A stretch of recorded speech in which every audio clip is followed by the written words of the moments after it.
श्रीराम समर्थ.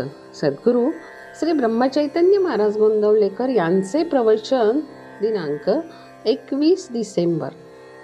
भगवंत हा प्रपंचासाठी साधन बनवू नये.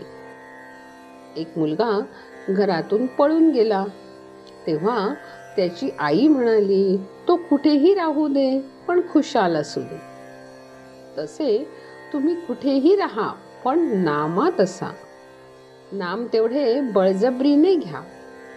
श्रद्धेने घेतले तर जास्त बरे. वृत्ती सांभाळून नामात राहिला तर त्याहूनही जास्त बरे.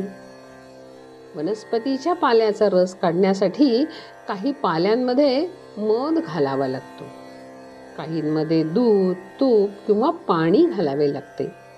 तसे भगवंताचे प्रेम लाभण्यासाठी आणि नामात गोडी उत्पन्न होण्यासाठी त्या नामामध्ये थोडी श्रद्धा घाला.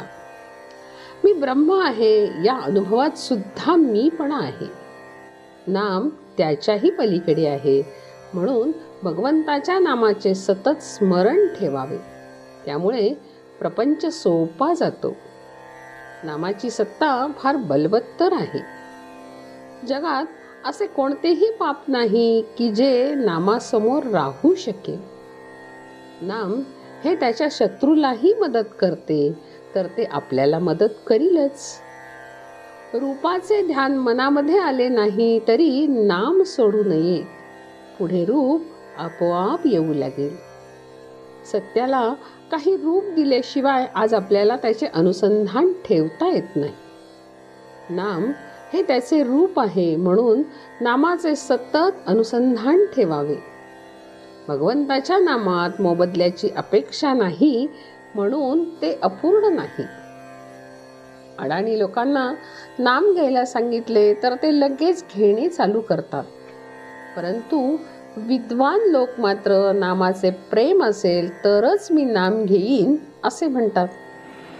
विषयरूपी सापाचे विष उतरलेले नसल्याने भगवंताचे अमृतासारखे गोड नाम आपल्याला गोड लागत नाही. याकरिता या क्षणापासूनच नाम घ्यायला सुरुवात करावी. आपण रामाचे व्हावे आणि त्याला जे आवडते ते करावे. रामाला जाणतेपणाने शरण न जाता नेणतेपणाने शरण जावे.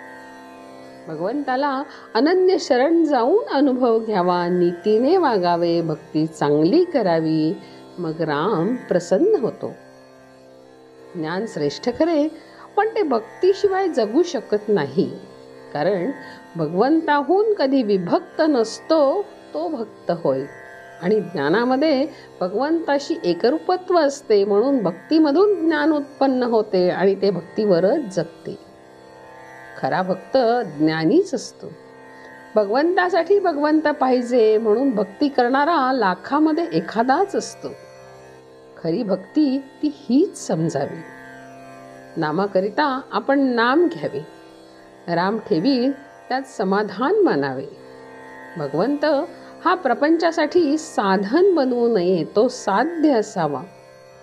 ज्याने भगवंताच्या नामात आपल्या आयुष्याचा व्यय केला त्याने जन्माला येऊन सर्व काही साधले आणि जन्माचे सार्थक करून घेतले.